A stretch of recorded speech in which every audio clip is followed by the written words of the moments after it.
Les habla Javier Echevarría y La Buena Educación. Como siempre, todos los sábados estamos de 9 a 10 de la mañana en Radio Capital, Lima y Provincias, Radio Felicidad Provincias y Capital TV y web www.capital.pe. Búscanos en Facebook como La Buena Educación Perú o en mi Facebook Javier Echevarría Oficial o en Twitter síguenos como @LBE Perú o en mi Twitter @JJ Echevarría.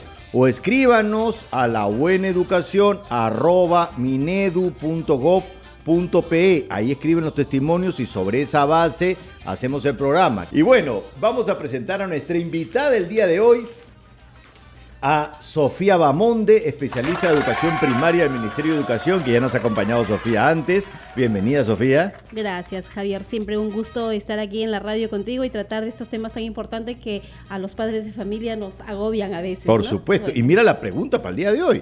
La pregunta es, ¿cómo se organizan en tu casa a la hora de hacer la tarea? ¿Cómo se organizan en su casa a la hora de hacer la tarea? El tema de las tareas escolares es todo un temón, motivo de estrés muchas veces. Y tenemos dos correos, en verdad tenemos varios correos y no pudimos al final ya de selección. O sea, dijimos, ¿ya qué hacemos? Ya bueno, ya que sean dos, ¿no? Entonces, llámenos al 212-5353 o en provincia 0800-24-802. Y vamos con el primer correo, lo comentamos, y luego el segundo correo, José Luis. ¿Será así?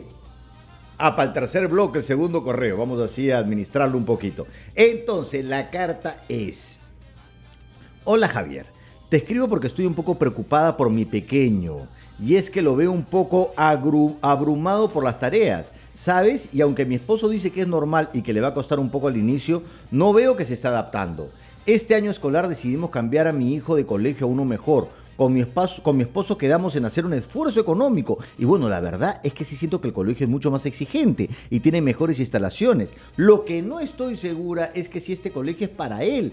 Claro que cuando se lo mencionó a mi esposo, pegó el grito en el cielo diciendo que ya hemos pagado la matrícula, la mensualidad y dice que aunque al inicio le va a costar, tarde o temprano se va a adaptar. Lo que pasa, Javier, es que las tareas son inmensas. Son una lista como de 25 ejercicios del libro de matemática, luego ejercicio del libro de razonamiento matemático, además de las lecturas. A veces siento que mi hijo, en lugar de estar en primero de secundaria, ha ingresado ya a la universidad. Yo entiendo que es por su bien, pero igual no deja de preocuparme el verlo cansado. Llega en la tarde a casa, almuerza y se pone a hacer sus tareas, y a veces se pone malhumorado.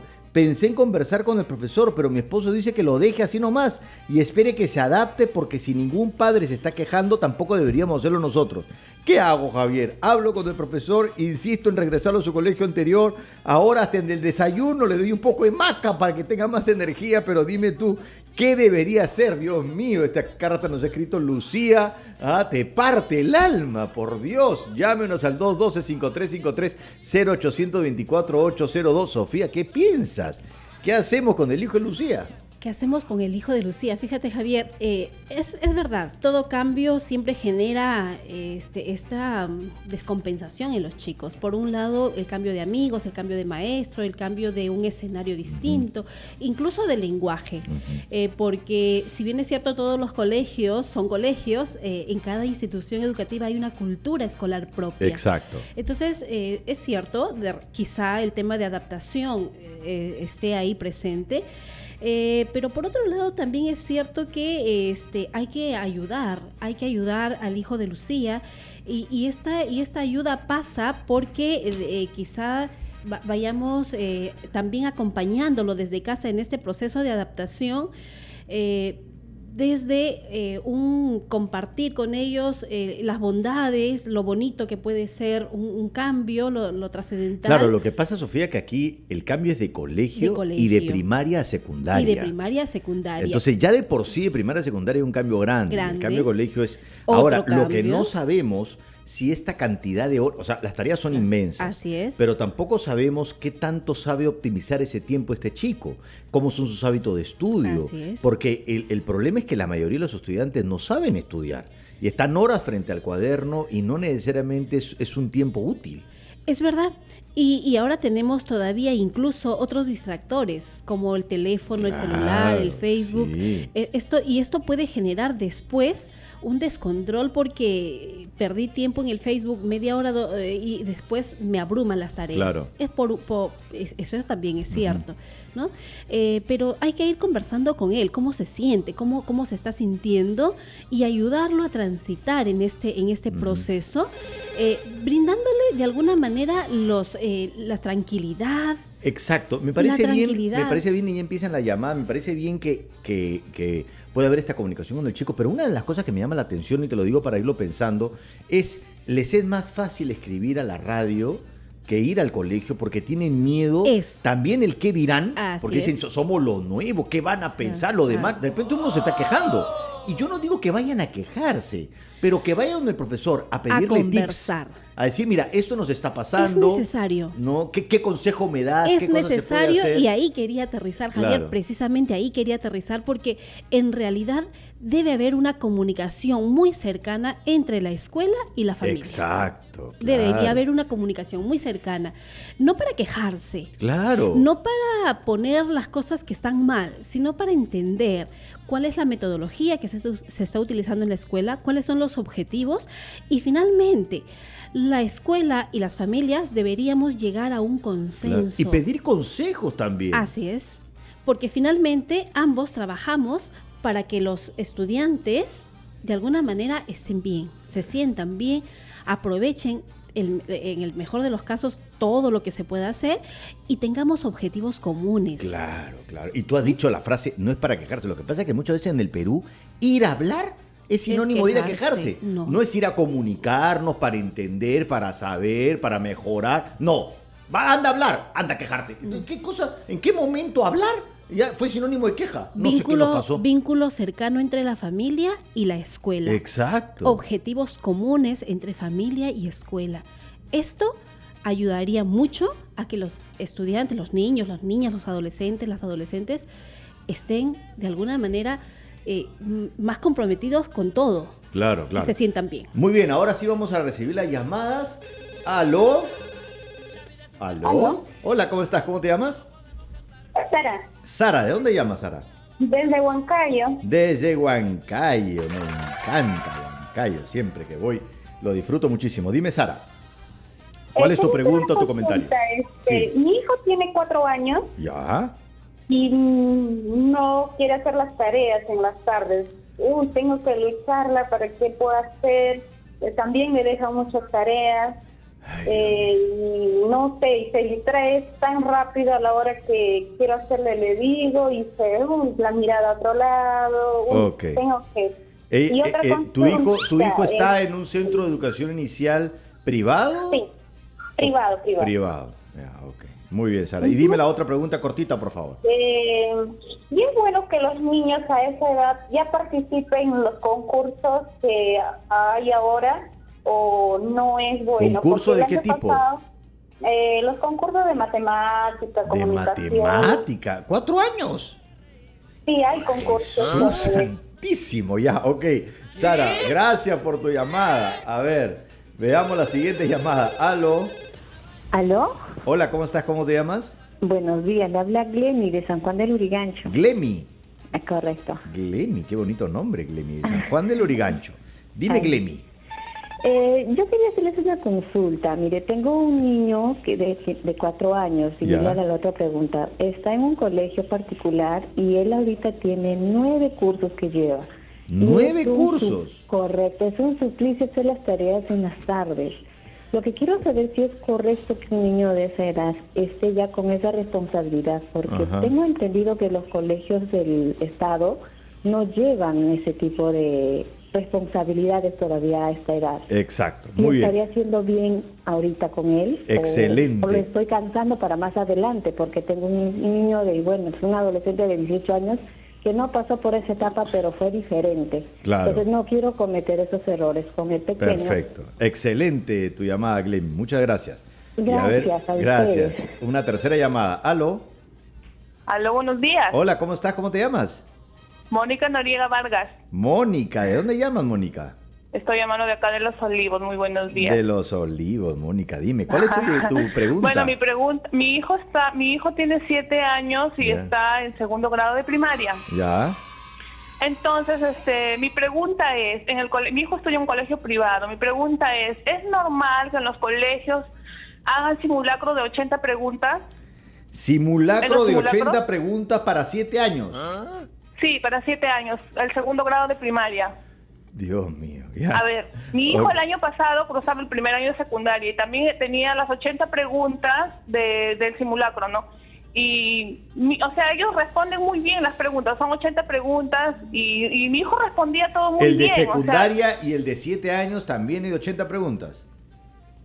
Sí, no, mi hijo está en segundo grado de primaria. Ah, ya. ¿Pero no tienes un hijo de secundaria? ¿Tú hablas de primero? También tengo una hija en primer año de secundaria. ¿Que también le hacían las 80 preguntas? Sí, hasta ahora. Por ejemplo, hoy día, sábado, todos los sábados de cada mes tienen simulacros en ese colegio. Todos los sábados de cada mes. Todo el primer sábado de cada mes. Mira, ya, ok. Perfecto. Muchísimas gracias, Mónica, por tu llamada. Vamos a tratar de contestar. Estoy abrumado, Sofía. O sea, a ver, ¿cómo 4 años? Tareas en las tardes y concurso de matemática. Y Glenny 4 años, 9 cursos. Y bueno, después lo de Mónica, ¿qué piensas? Bueno, estoy también preocupada. Me ha dejado preocupada las llamadas. Cuando habla Sara y cuando habla Glenny de sus niños de 4 años y tienen una preocupación por las tareas, es bueno mirar qué cosas se está tratando de hacer con los niños. Está mal eso. Definitivamente a los 4 años básicamente hay que desarrollar la motricidad. Y esa motricidad hay que desarrollarla a través de diferentes estrategias. Por ejemplo, en las escuelas, en los colegios de inicial, lo que debiera estar muy presente es el juego, Javier.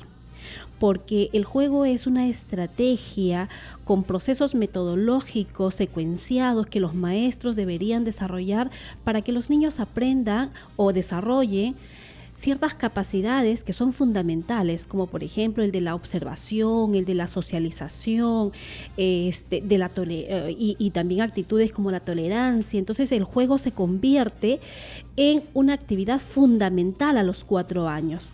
Pero cuando ya hablamos de dejar un número de tareas y hablamos de cursos desde inicial, en realidad miremos cuál es el enfoque que se le está dando. Lo que pasa es que todavía no terminamos de asimilar que en la educación pública, en inicial y en primaria, se está dando esta revolución donde se está llevando una pedagogía más acorde con los países desarrollados donde se refuerza el juego. En secundaria nos falta, el ministro estuvo aquí y lo dijo, en secundaria todavía no estamos bien, pero educación inicial y primaria hemos dado pasos muy grandes, pero en los colegios privados todavía creen que es cantidad. Le meto los contenidos en la cabeza de chiquitito que compita. ¿Por qué no hacemos concurso de matemática en la barriga también? A ver, le ponemos unos números a ver el que nace, a ver quién dice el primer número. ¿De qué cosa está pasando?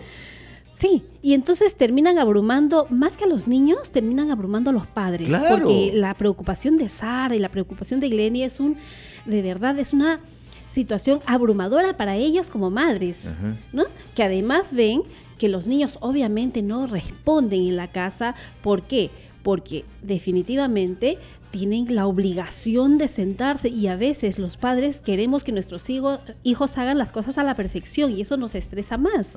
Vamos a ir a una pausa y vamos a seguir hablando de la competitividad que me ha asustado, ¿no? Y del caso de Mónica. Luego de la pausa aquí en La Buena Educación.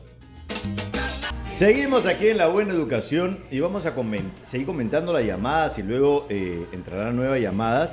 Pero hay un punto importante, una reflexión que quisiera hacer a las personas. Si tú quieres construir tu casa, que quieres que dure bastante, ¿qué vas a hacer? Trata de construir lo más rápido posible, poniéndole cualquier tipo de ladrillo, no importa. Yo quiero construir las primeras paredes. ¿O te preocupas en los cimientos, en tener buena calidad en los cimientos, en que el piso esté preparado para que dure? Lo mismo pasa en la educación. Y en la educación inicial y primaria están los cimientos. Si vas a estar con esta velocidad, ¿a quién le vas a ganar? Es como el cuento de los 3 chanchitos. Haces tu casita de paja y de madera, pero un solo suplido, ¿no? Y el lobo es la realidad. Se deshizo. Es la realidad que viene y te destruye todo lo que construiste. Entonces hay que ir con calma. Vamos con calma que estamos apurados, ¿sí o no? Así es. El tema, por ejemplo, la otra preocupación, ¿no? Un concurso de 80 preguntas donde el niño tiene que responder. ¿Qué cosa responde? ¿Qué responderá? Responde de memoria. Y entonces aquí lo que hay que entender, Javier, es que los cimientos precisamente está en desarrollar esas capacidades, esas competencias de los niños que les permita luego ir aprendiendo cualquier otra cosa. Pero hay que desarrollar primero esas capacidades, esas competencias de los niños. Y eso es lo que también hay que tratar de mirar cómo se está dando en la escuela. Claro. Cómo, por ejemplo, están aprendiendo estas capacidades prebásicas de la observación, la atención, la memoria, por un lado. Esas son las bases. Claro. Luego, cómo se está aprendiendo estas competencias de la expresión oral, la expresión escrita, el razonamiento lógico. Esto es fundamental. ¿De qué sirve desarrollar un conjunto de 80 ejercicios matemáticos si el niño no entiende la diferencia y la magnitud de lo que es, por ejemplo, 10 y 500? Claro. Si el niño no está entendiendo esa diferencia, no está haciendo un razonamiento. Es que tú educas a un ser humano o amaestras un perrito. Porque el perrito también aprende muchas cosas, ¿no? Pero no está comprendiendo. No está comprendiendo. Claro. Entonces, hay que tratar de mirar qué cosa se está construyendo con los niños. Cómo los niños, por ejemplo, están aprendiendo a resolver problemas. Entonces, si yo pongo un concurso con 80 preguntas, yo no me voy a fijar si el niño está realmente resolviendo el problema o está marcando por marcar. Claro, claro. ¿No? Y ¿sabe lo que me preocupa además, Sofía? Porque lo que está en el fondo de todo esto es el tema competitivo. Y eso que está muchas veces destruyendo nuestra sociedad, porque creemos que la competencia tiene que ver con ganarle al otro y hacerlo más rápido y primero, y no con colaborar con el otro, aprendiendo con gusto, porque te quieres también. Y lo que puede también estar ocurriendo, Javier, hablando de la competencia, es que estamos malentendiendo en términos educativos el significado de competencia, ¿no? Que es distinto a competitividad. Claro. Entonces, tenía así la oportunidad de conversar hace unos días en una escuela donde el director hablaba de competencia, pero en el sentido de competitividad. Claro. Entonces, hay que mirar bien qué cosa estamos entendiendo cuando decimos desde el Ministerio de Educación, por ejemplo, desarrollar competencias. Y las competencias en educación están vistas como estas macro habilidades, capacidades que la persona tiene que desarrollar, que es distinto a ser competitivos. Claro, nada más. Es volverte competente y no volverte tener competitivo. Desempeños eficientes en algo. Claro. ¿No? Por ejemplo, un niño desarrolla su competencia para resolver problemas cuando tiene desempeños eficientes para resolver un tipo de problemas. Claro. Un niño se vuelve competente en su expresión oral cuando sabe determinar cuáles, por ejemplo, son las características de una conversación, de un diálogo, de un debate. Eso es ser competente, tener desempeños eficientes cuando conversas, cuando hablas, cuando resuelves problemas. Pero muchos maestros le están entendiendo al revés y creen que tiene que ver con ganarle al otro. Entonces, desde los 4 años hacen estos concursos y de los 7 años estos simulacros y toda la vida. Y sería maravilloso que le digan a estos niños, le pregunten, ¿a ti te gusta aprender? Ese es el otro tema. Porque si no te gusta aprender, todo esto que le están dando al final no va a servir de mucho. Así es. Claro, hay que ir mirando también ahí cómo se están sintiendo estos niños, ¿no? Uh-huh. ¿Qué les está generando? Pero una cosa que estamos, digamos, que hay que profundizar porque, digamos, la llamada nos han llevado a muchos temas, han abierto muchas puertas, es el tema de las tareas. Es decir, hay un exceso de tareas, eso es innegable. Pero la tarea en la casa tiene una función, o sea, ¿es buena la tarea en la casa? Definitivamente son buenas las tareas. ¿A partir de qué edad? Mira, hay un documento del Ministerio de Educación que precisamente habla de los niños de inicial, que no debe haber tareas para casa. Ok, en inicial no. ¿Ya? Y en primaria las tareas más bien están sirviendo para reforzar algunas capacidades que se trabajan en la escuela, pero no como temas. Okay. ¿Por qué? porque definitivamente las tareas tienen que servir para reforzar algo que se hizo en la escuela, pero siempre y cuando éstas estén bien pauteadas y sean los niños las que lo entienden, ¿no? Pero si yo, por ejemplo, maestra, digo, a ver, página 4, 5, 6, 7, 8 de la ficha tal, lo haces en casa con tu mamá, con tu papá, y eso no lo trabajaron en la escuela y el niño no tiene ni la mínima idea de lo que tiene que poner ahí, obviamente esa tarea ya no es una tarea que vaya de alguna manera a ayudarle a aprender o a seguir reforzando algún aprendizaje. Claro. Entonces, y esto es lo que abruma también a los padres. Definitivamente debe haber, y vuelvo al tema, de una conversación, un diálogo entre las familias y la escuela. Los padres tienen que acercarse a la escuela, tratar de conversar con la maestra, no para quejarse, sino para entender cuál es la metodología que se utiliza, cuáles son los objetivos de las tareas, para qué se dejan las tareas, en qué medida yo como padre voy a apoyar en las tareas. Pero no implica que el padre se vuelva maestro en la casa y además un maestro con rigor, porque cuando los padres nos estresamos, podemos cometer ese exceso de convertirnos en maestros con rigor, y ahí lo único que la tarea estaría generando es una disociación familiar, un conflicto en las familias. Entonces, eso hay que irlo mirando, ¿no? Bien importante lo que dice. Tenemos aquí varias llamadas. ¿Aló?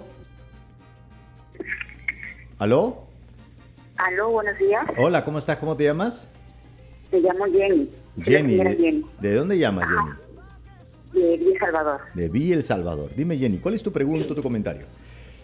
Solamente quería hacer un comentario, ¿no? Que nos hemos olvidado, creo, un poquito de mencionar que a veces los papitos exigen que se les deje bastante tarea en casa, porque a veces no saben qué hacer con los niños en casa después de que salen del colegio. Uno, dos.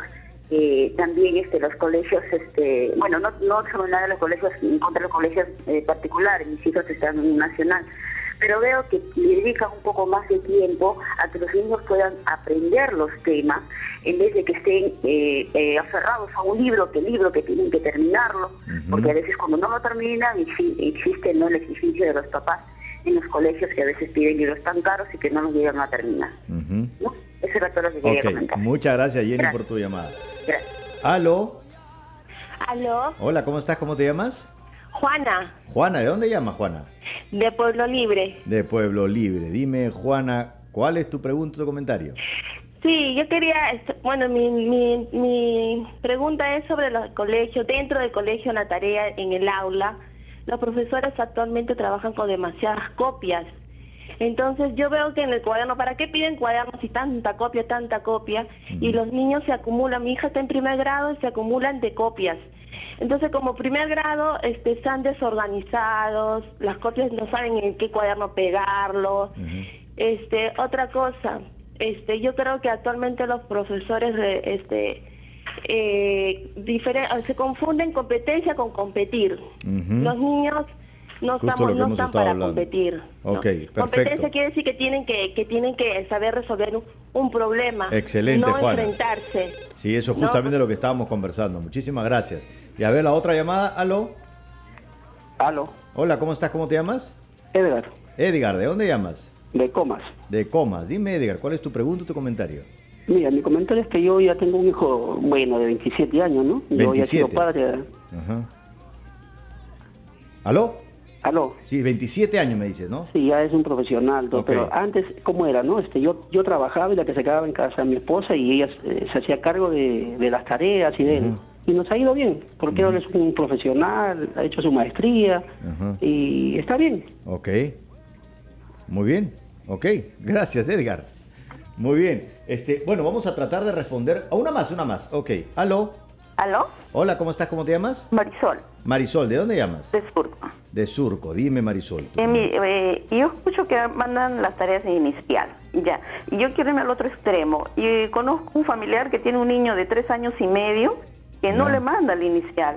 Ya. Y le da una tablet para que dice que ahí tiene muchos juegos o muchos rompecabezas que lo arma muy rápido. Okay. Le digo, llévale el inicial para que haga vida social. Bueno, pone pretexto, ¿no? Que hay muchos niños que están lejos. Bueno, yo quiero saber, ¿es obligatorio realmente 3, 4 como es por band que normalmente se hace? Ok. ¿Qué consecuencias va a tener el niño? Perfecto. Muchas gracias, Marisol, por tu llamada. Vamos a hacer una pausa y respondemos las llamadas. Seguimos aquí en La Buena Educación y vamos a responder las preguntas. Lo que dice Jenny me parece bien importante, que no siempre son necesariamente los colegios, sino los papás exigen porque quieren tener al hijo ocupado. No saben qué hacer con el hijo en la casa. Bueno, hay tantas cosas que hacer con el hijo en la casa. Por ejemplo, hay que seguir aprendiendo con el hijo desde lavar los platos, desde salir a comprar juntos, desde comprar el pan juntos. Entonces, hay muchas formas de aprender. Y es verdad, sí, a veces los papás se quejan de que no les dejan tareas, pero por eso, Javier, decíamos al inicio del programa, es importante mirar cuáles son los objetivos que se persiguen en la educación del niño, de la niña. Claro. Y esos objetivos en común,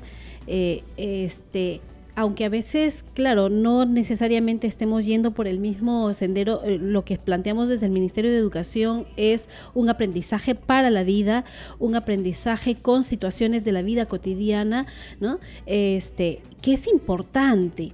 Que es importante y que es importante que los padres entiendan y comprendan que no porque se sienta mi niño a hacer tareas toda la tarde está aprendiendo, claro, ¿no? Eso es importante que los padres finalmente terminemos de entender, porque si no lo entendemos, vamos a seguir con esto. Entonces vamos a pensar que si mi niño está toda la tarde sentado frente a las tareas... Ese es el indicador. Mientras más horas y más caliente esté el asiento, no, más se está aprendiendo. Ese no es el indicador. Ese no es el indicador. El indicador debería ser el brillo en la mirada, el poder responder con claridad, que tú veas que tu hijo está resolviendo problemas en la vida cotidiana. En la vida cotidiana, que sea capaz, que tenga un desempeño eficiente para decir, bueno, si compramos tantos panes y pagaste esto, ¿cuánto he devuelto? Ese es el indicador. Claro. Porque el niño no aprende para la escuela, el niño aprende para la vida. Exacto. Y eso es lo que tenemos que ir mirando. Exacto. Ahora, sí, pues a veces nos abruma también el hecho de que compramos tantos libros para que los niños no lo utilicen, y yo exijo que en el colegio les dejen tareas de libro porque el libro tiene que terminarse. Podemos utilizar el libro de diferentes dimensiones, no necesariamente para abrumar al niño. Claro, claro. No es la cuna del estrés, pues, la educación. Pero lo que dijo Juana, esto de las copias, yo no entendí bien porque no entiendo bien. ¿Qué es eso de las copias? Ocurre que muchas veces los maestros, para no estar... eso de las copias en primer grado también se puede solucionar. Es verdad que los niños en primer grado todavía no han quizá llegado a la escritura. Entonces, ¿qué entregan? Sí. ¿Unas hojas? Los maestros suelen entregarles unas hojas, suelen pegar las hojas en los cuadernos para que toda la comunicación, todo lo que debieron escribir esté escrito. Y aquí sí es importante que miremos con los niños, ¿no? Cómo están aprendiendo a escribir, porque los niños de alguna manera sí escriben. Claro. ¿No? Entonces, sí, es verdad que en los últimos tiempos se ha hecho uso excesivo de las copias. Uh-huh. También, como padres de familia, hay que conversar en la escuela qué cosa está implicando esto, ¿no? A veces se piensa que es un buen colegio porque les mandan todo en copias, todo está pegado, claro. Y no necesariamente están desarrollando, vuelvo nuevamente a insistir, no necesariamente están desarrollando en los niños capacidades. Claro. ¿Por qué? Porque, por ejemplo, un niño puede desarrollar su capacidad de escritura cuando ya lo pueda hacer y él mismo escribir alguna nota pequeña, breve, con ayuda del maestro. Claro, claro. ¿No? Y también la capacidad de atención. Si nosotros trabajamos esa capacidad de atención, no tendríamos que estar pegando tantas copias. Claro, claro. Y tenemos la otra llamada de Edgar, que claro, él dice, pero mi hijo tiene 27 años, tiene una maestría, tenía un montón de tareas. ¿Y cuál fue el problema? ¿Por qué tanto rollo? ¿Por qué tanto rollo ahora? Sí, es que de repente han empeorado las tareas, porque creo que el trasfondo de la pregunta es, o han empeorado las tareas, o es que ahora la gente se queja más. Yo creo que, bueno, de alguna manera ahora tenemos mayor capacidad de expresión, entonces lo decimos, ¿no? Hay otra situación aquí. Generalmente, hace algunos años la mamá estaba más tiempo en casa y la mamá se sentaba con los hijos. Ahora también podemos ver mamás que se sientan con los hijos. Y Edgar decía, ¿no? La mamá se hacía cargo de mi hijo, hacía sus tareas y no teníamos ningún problema. Y claro, eso le ha ayudado a que más adelante, de adulto o no de mayor, pueda hacer una maestría y la exigencia. Es bueno la exigencia, no estamos diciendo que la exigencia sea mala. O sea, hacer las tareas no es malo.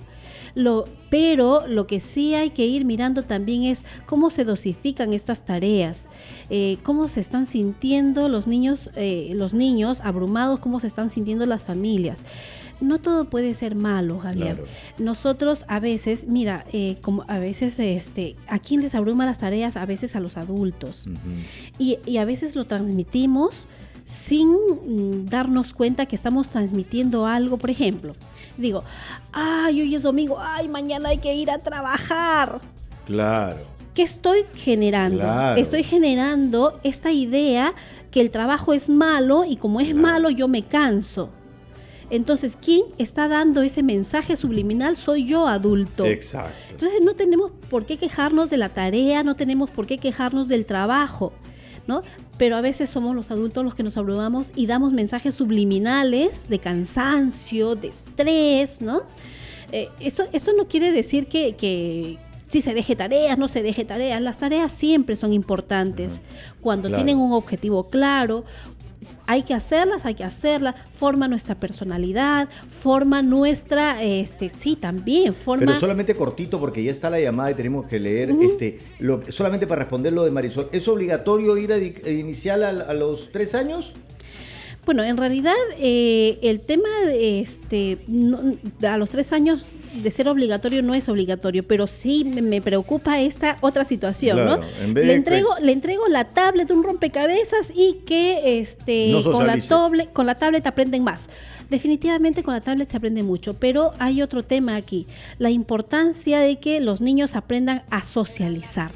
La importancia de que los niños aprendan a jugar. Claro. La importancia de que los niños aprendan a interactuar con otros en otros espacios. Eso sí es importante. Perfecto. ¿Vamos a la llamada o al correo? Leemos el correo. Muy bien. Tenemos el segundo correo. Ya el programa se ha ido, pero volando. Muy bien. Dice, les escribo para pedirles un consejo. La verdad es que estoy un poco conflictuada porque no sé si estoy haciendo bien en molestarme o si es algo normal, porque soy la única, al menos en el nido de mi hija, que no ve bien esta situación. Su hijita tiene 4 añitos y buscando que ingrese a un buen colegio primario es que la matriculamos en una institución inicial asociada al sistema pedagógico de esa institución primaria. Digámoslo claramente, en teoría, terminando su educación inicial, podrá ingresar sin problemas a esta institución educativa. El problema es que de pronto mi hija se aburre en casa y la pasa mejor en su inicial que conmigo. De pronto yo me estoy convirtiendo en la mala de la película. ¿Sabes por qué, Javier? Pues sencillo, en el colegio ella juega, trabaja con sus compañeritos de lo más feliz. En cambio, en casa hace las tareas del cuaderno de trabajo sola conmigo y no le gusta. Y la verdad es que a mí tampoco me agrada. A veces tengo planeado salir con ella al cine o a algún otro lado y no se puede porque tenemos que sentarnos a hacer el bendito cuaderno de trabajo. Entonces mi plan de salida se convierte en un viaje a la librería para comprar el papel crepé y hacerla desgarrar el papel para que forme bolitas y las pegue en triángulos, círculos, corazones, etc. Yo entendería si fuera un par de veces a la semana, pero el cuaderno de trabajo para la casa es de todos los días. He hablado con la profesora y me dice que esos ejercicios son lo mejor para que trabaje su motricidad fina, pero igual creo que lo debería trabajar en el nido. Digo, por algo se paga una mensualidad, ¿no? Por favor, si me pudieran guiar o sugerirme cómo afrontar esta situación, se lo voy a agradecer. La situación contraria, o sea, aquí en el nido la niña juega, pero le mandan las tareas en la casa para que... A ver, vamos a hablar con Marcela Poblete, especialista de educación inicial del Ministerio de Educación, para que nos dé un poco de luces sobre este asunto. ¿Aló? Aló, buen día, ¿cómo estás? ¿Cómo estás, Marcela? Javier? ¿Cómo estás? ¿Escuchaste el caso? Buenos días. Claro que sí, estoy escuchando todo el programa. Qué bueno, el único caso que se está presentando hoy día, ¿no? Respecto a las tareas inicial, que siempre es una situación que nos preocupa tanto. Sí, ¿qué piensa de este caso, de este colegio que manda tareas a la casa, pero y en el colegio juega?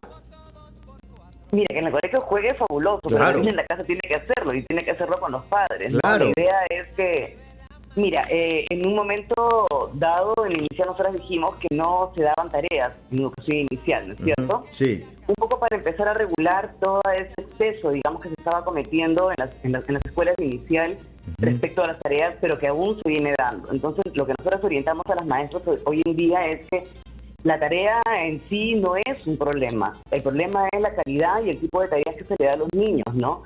Entonces, no es una tarea que tenga un significado para ellos, no es una tarea que los motive. Que permita, claro, y que además favorezca o genere, digamos, un vínculo familiar positivo, donde los papás puedan ir con los niños al mercado, o la abuela, o la tía, o quien esté con el pequeño, que vayan al mercado, por ejemplo, y averigüen sobre los colores de las frutas, sobre cuántas frutas amarillas se hizo en el mercado, o los nombres y los precios, etcétera. Están dando tareas que no tienen ningún sentido para ellos. Esa tarea que menciona me parece divertidísima, ¿no? Vamos al mercado a contar cuántas frutas amarillas vemos. Pucha, lindo. Claro. Pero, por ejemplo, esto de ponerte a hacer bolitas y pegarlas dentro de un corazón que no tiene ningún sentido, o dentro de, qué sé yo, ¿no es cierto?, de un triángulo, en realidad somos las maestras las que tenemos nuevamente que reflexionar sobre qué estamos haciendo en ese sentido, ¿no? Porque mejor sería que jueguen con arcilla, si quieren motricidad fina. Para hacer material reusable, o sea, ellas podrían dejar, ¿no?, que los papás recolecten con los niños en la casa y en las bodegas, ir a buscar material reusable para que puedan crear algo, ¿no es cierto?, sobre el tema que estén trabajando, sobre lo que estén investigando. Pueden crear un robot, un muñeco, un animalito, pero con este material, y eso es lo que sí va a desarrollar todas las capacidades, no solamente la motricidad fina, porque a nosotros no nos interesa que el niño solo desarrolle la motricidad fina, tiene que desarrollar Marcela, ¿este caso es común? Porque me llama la atención que, o sea, por lo general hay colegios en donde se refuerza el juego como tiene que ser, ¿no? Y en la casa tampoco hay tareas, pero que en este caso haya juego en el colegio y que le manden las tareas, el cuaderno de trabajo para la casa, ¿es común? Mira, por el tipo de cuaderno de trabajo que la mamá menciona, parecía que fue un cuaderno de trabajo preparado por la escuela, y si es comprado, evidentemente es un cuaderno no apropiado, porque un cuaderno de trabajo no está orientado para que el niño solo pegue bolitas y no tenga sentido lo que está haciendo, ¿no? La idea es que pueda haber una reflexión mayor en torno a lo que hace. Entonces, yo no sé necesariamente si es un cuaderno comprado o no. En cualquier caso, el tipo de cuaderno que los niños estén llevando a la casa, como el que menciona esa mamá, no es adecuado. Entonces, no se le puede pedir, digamos, la mamá pregunta qué cosa es lo que yo hago. Ella no puede hacer nada, realmente nada más que hablar, seguir hablando con la maestra y seguir discutiendo y peleando y defendiendo el derecho de su hija a tener un momento de calma en la tarde, a tener un espacio donde pueda ver de repente un video de un cuento, leer un cuento, crear con material reusable, ir al parque a jugar, a trepar, a rodar, a caerse, para que la niña pueda también desarrollar su motricidad gruesa. ¿No es cierto? Que diga que ha escrito al programa La Buena Educación y que en el Ministerio de Educación le han respondido. Esas cosas debería ser. ¿No? Correcto, claro que sí, ¿no? Incluso, ya miren, el más grande de los casos, conversar con la UGEL, porque aún los colegios privados también tienen ciertas reglamentaciones que seguir, ¿no es cierto? Claro. Y la UGEL, la especialista de división de la UGEL, es quien va a tener que orientar al colegio respecto a lo que está ocurriendo, porque no es posible que la niña llegue a la casa, que un niño llegue a la casa para que en la casa se genere un conflicto, en vez de ser un momento de unión, de conversación, de vínculo, de ver juntos una película, de jugar juntas, no sé, un juego de mesa. Claro. ¿Es cierto que Marcela, ya el programa, digamos, tenemos que ir a la pausa, pero quisiera que cortito pudieras comentar alguna de los otros casos de inicial que escuchaste en el programa, si quisieras aportar algo, decir algo más sobre eso.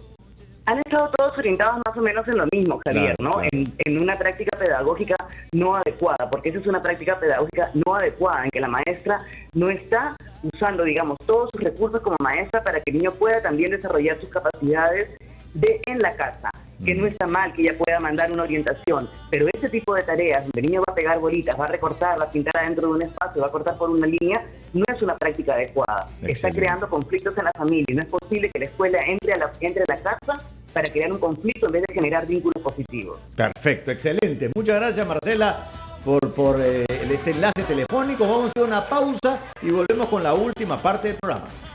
Seguimos en La Buena Educación. El tema de las tareas es un tema, pues, que recontra polémico y ha sido muy interesante. Y tenemos un video de Carol Ruiz que nos va a dar un poco de luces sobre el tema también. Luego de la escuela, lo más seguro es que usted, papá o mamá, piense en las tareas de sus niños. Entonces, si su preocupación es esa, es momento que sepan qué consisten y cuán trascendentes son en la formación educativa. En primer lugar, debe conocer cuál es su rol principal. Al respecto, Giovanna Piscoya, especialista del Ministerio de Educación, nos amplía. Un rol es, por ejemplo, consolidar algún aprendizaje o que el niño o estudiante haya hecho durante el horario escolar.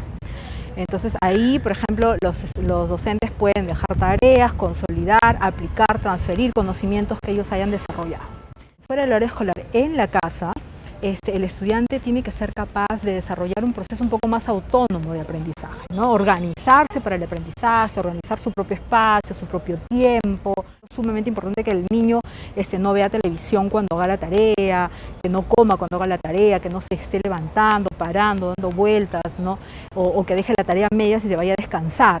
Otro aspecto que Piscoya señala que preocupa a los padres de familia es el número o la cantidad de tareas que los chicos traen del colegio y cómo supervisar el desarrollo de las mismas en casa. Al estudiante no se le puede abrumar en su tiempo libre, digamos, con muchas tareas. Eso tiene que ser dosificado. Una tarea no puede durar más de media hora, ¿no? No tiene que ser necesariamente diaria, porque al estudiante también se le tiene que dar la posibilidad, digamos, de aprender nuevas cosas, de inscribirse en otros cursos, a los niños más pequeños de irse al parque a jugar, de hacer otro tipo de actividades donde también suceden aprendizajes, ¿no? Y es importante que el docente lleve un control de qué tipo de tareas o cuántas está dejando y cuánto demanda también elaborarlas, ¿no? Los padres debemos acompañar a nuestros hijos poniendo rutinas y reglas claras, estando atentos para facilitarles los insumos y fuentes de información, pero sobre todo inculcar en ellos el buen hábito en su aprendizaje autónomo y la responsabilidad en el desarrollo de sus obligaciones. Muy bien. Ahí está el video de Carol Ruiz. Apareció de pronto. Y bueno, qué cosa que yo quisiera poder en estos últimos minutos, Sofía, poder centrarnos en la ventaja de la tarea, porque finalmente, si bien hemos hablado un poquito durante todo el programa, más hemos visto los excesos y las desventajas. Entonces, claro, habla de consolidar los aprendizajes, pero también creo que hay un punto importante y es esta cercanía en el vínculo del papá o la mamá con el hijo, no este vínculo de estrés, sino la cercanía de dos personas que también están aprendiendo juntos, ¿no? Y que pueden acompañarte. O sea, ¿qué te parece? Yo leo mi libro, ¿no? Tú lees lo que tienes que hacer en la tarea, y si alguna cosa no sabemos, a ver si lo averiguamos juntos, a ver si te acompaño en esta aventura que es aprender. Esa es una tarea que les podríamos proponer a los papás ahora, ¿no? No sentarnos a mirarle qué cosa está haciendo, sino hacer también una actividad que de alguna manera el niño se sienta acompañado por el adulto, no encima de la tarea, sino yo en mi tarea y tú en otra tarea, pero que tengamos la oportunidad de compartir y conversar. Y sobre todo para mí el ingrediente de la ternura, que es tan bonito cuando tu papá o un adulto te acompaña en el aprendizaje con una mirada tierna. La ternura creo que favorece tanto el aprendizaje y a veces en la medida que el hijo va creciendo se va perdiendo tanto. Y no debería ser. Claro. No debería ser. Sí, por un lado ese vínculo afectivo que debería generarse a través de las tareas, pero eso también pasa porque reflexionemos un poco desde la escuela qué tipo de tareas estamos dejando. Porque, por ejemplo, yo puedo dejar una tarea en la que le diga a los niños y niñas, comparte esto que hiciste, coméntaselo en casa a alguien, claro, y que te dé sugerencias. Esa, por ejemplo, es una tarea que fortalece el vínculo. Claro. Esa es una tarea que fortalece el vínculo, porque no les estás diciendo, siéntate a hacer esto, sino comenta, comparte, que te dé una apreciación. Claro. ¿No? Eso es necesario. A mí me encantaría, por ejemplo, que en secundaria a los chicos le den esta tarea. Haz una investigación de cuánto tus padres han invertido en ti desde que naciste. Podría ser interesante. Sería interesante en términos de ingresos y que el chico diga, mira, el tenerme a mí implica Y que sean conscientes también. O que, por ejemplo, nos dejen una tarea en la que nos digan, bueno, pues, vas a compartir la historia de tu vida. Siéntate con tus padres y que te conversen, que te cuenten, vean fotografías juntos. Claro. Haz una línea, que te ayuden a hacer una línea, o no. Eso más en una estructura narrativa de historia, ¿no? De historia, de una autobiografía, por también, porcentajes, digamos. O también en el lado no sé, del desarrollo de la persona, del civismo, también. Claro. Hay muchas actividades que se podrían proponer como tareas que fortalezcan el vínculo con las familias. Claro. Es importante. Lo otro que hablaba Joana en el video era consolidar los aprendizajes. Definitivamente, ¿cuál es el objetivo de la tarea? Consolidar aprendizajes. Claro. Ojo, no necesariamente que el papá le explique algo que el maestro no explicó en la escuela, pero que el niño lo tiene que saber. Claro. No, consolidar aprendizajes implica que los niños hayan trabajado algo en la escuela y que la tarea sirve para reforzar lo que aprendieron. Uh-huh. Eso también es importante. También el tema de la autonomía, ¿no? No porque soy mamá, papá, tengo que estar encima y tengo que decirle. Es de los hijos. La tarea es de los hijos. Claro. Pero para que sea bien entendida, pues debe tener todas estas características que hemos ido manifestando a lo largo del programa. Sería bonito que los papás ayuden a armar horarios a los hijos, horarios con colores, visibles, que ellos propongan, no el horario que imponen los papás. Que ellos propongan, es importante. Y otra cosa que también tenemos que entender es que los niños, cuando están en la escuela, van a la escuela y regresan y tienen una vida en familia. Entonces hay que darles la posibilidad de vivir, de compartir otro tipo de espacios, y tenemos que entender que también jugando se aprende. Claro. A veces los papás y los maestros podemos pensar que solamente están aprendiendo cuando están frente al escritorio, al cuaderno, al libro, y no, porque jugando también se aprende. Saliendo de compras también se aprende. Pero es que eso que dices es fundamental, porque hay esta frase, ¿no?, de que el estudio está directamente conectado con el trabajo posterior, ¿no? Y esto del trabajo con el sudor de tu frente como sinónimo de sacrificio, que más que sudor parecen lágrimas. Desterrémoslo. ¿No? Claro. Desterrémoslo. Exacto, pero el sudor del disfrute. O sea, yo trabajo un montón, pero me encanta mi chamba. Disfruto lo que hago. Claro. ¿Y cuántos papás disfrutan su trabajo? Y esa es una óptica de vida que también debemos impulsarlo, ¿no? Claro. O sea, yo hago las tareas, pero estoy disfrutando con esa tarea. Y eso es lo que debería hacer también las tareas escolares. ¿Y no crees que está conectado que los papás que disfrutan su trabajo también favorecen un aprendizaje de disfrute, y los que sufren todo el día en el trabajo de alguna manera sienten un gusto inconsciente o consciente de ver a su hijo sufriendo mientras aprende sufriendo, que así es la vida? Me pregunto yo, sería uno hacer esa investigación. Me pregunto yo si esos papás exigentes también es porque su vida laboral es un poco sufrida, ¿no? Y no está asociada con su vocación. Y estamos dando mensajes subliminales de que hay que sufrir para vivir, y eso no está bien. Exactamente. No está bien. Entonces, bueno, con eso ya creo que hemos hablado bastante del tema. Yo tengo bastantes cosas que mencionar con respecto a las conclusiones, pero me gustaría que antes digas tú los últimos comentarios, Sofía. Bueno, el juego es una estrategia de aprendizaje. Uh-huh. Y es importante que entendamos que los niños de inicial tienen que jugar, porque eso les ayuda a aprender muchas cosas, a socializar, a interactuar. También desarrolla motricidad, definitivamente, dependiendo del juego. Lo otro es respecto a conversar en la escuela. Uh-huh. Hay que conversar en la escuela, no para quejarse, sino para establecer vínculos que favorezcan esta dinámica de escuela-familia, uh-huh, ¿no? Las tareas no los tomemos como actividades que tienen que ser, pues, estresantes, sino más bien como actividades que consoliden aprendizajes. Y hay que tratar de que los niños sean felices. Perfecto. Muchas gracias, Sofía. Y vamos a ir entonces a las conclusiones, que ya un poco las ha dicho Sofía, pero que voy a tratar de complementarlas con estas conclusiones. Mamá, papá, toma nota de estos consejos.